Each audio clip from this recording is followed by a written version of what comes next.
ব্রিজে অবরোধ করলো বিজেপি। আরো একবার আপনাদেরকে জানাই, ঢাকুরিয়া ব্রিজে শুরু অবরোধ করলো বিজেপি কর্মী গ্রেফতার, সেই কারণে অবরোধ। অর্ণব এই মুহূর্তে আমাদের সঙ্গে রয়েছেন। অর্ণব, ঠিক কি কারণে গ্রেফতার, কেন অবরোধ, আমি বিস্তারিত আপডেট নেবো তোমার থেকে। অর্ণব,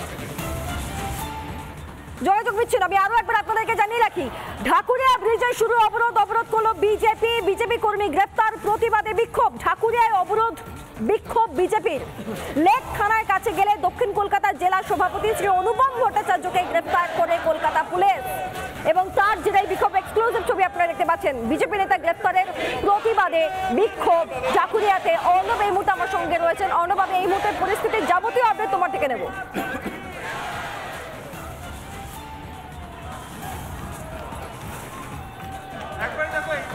ঢাকুরিয়া ব্রিজের চিত্র তুলে ধরছি এবং আমার ভিডিও জার্নালিস্ট দীপঙ্কর কাঞ্জিলার যে চিত্র দেখাচ্ছে তাতে দেখা যাবে যে ঢাকুরিয়া ব্রিজের যে অংশটি কার্যত দক্ষিণাপনের সামনের অংশ, সেইখানে কিন্তু অবরোধে বসেছেন বিজেপি দক্ষিণ কলকাতা কেন্দ্রের প্রার্থী দেবশ্রী চৌধুরী।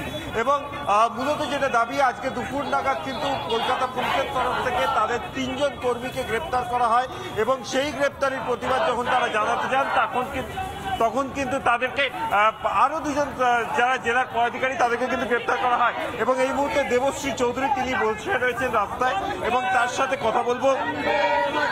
দেবশ্রীজি, রাজ্য প্রশাসন আজকে যেভাবে গ্রেপ্তার করলো আপনাদের কর্মীদেরকে, ঠিক কিভাবে দেখছেন এই গোটা বিষয়টাকে?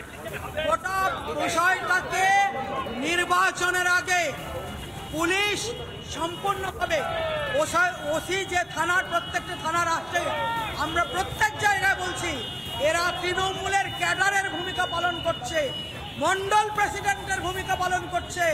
যখন বুঝেছে এখানে শক্তিশালী লড়াই হতে যাচ্ছে, যখন বুঝেছে যে তৃণমূলের দুর্গের অবৈধ দুর্গের পতন হতে যাচ্ছে, তখন এই ধরনের প্রভোকেশন তৈরি করে আমাদের কার্যকর্তাদেরকে অ্যারেস্ট করে মনের মধ্যে ভয় দেখাতে চাইছে, যাতে করে কেউ বেরিয়ে সুষ্ঠু নির্বাচন না করতে পারে।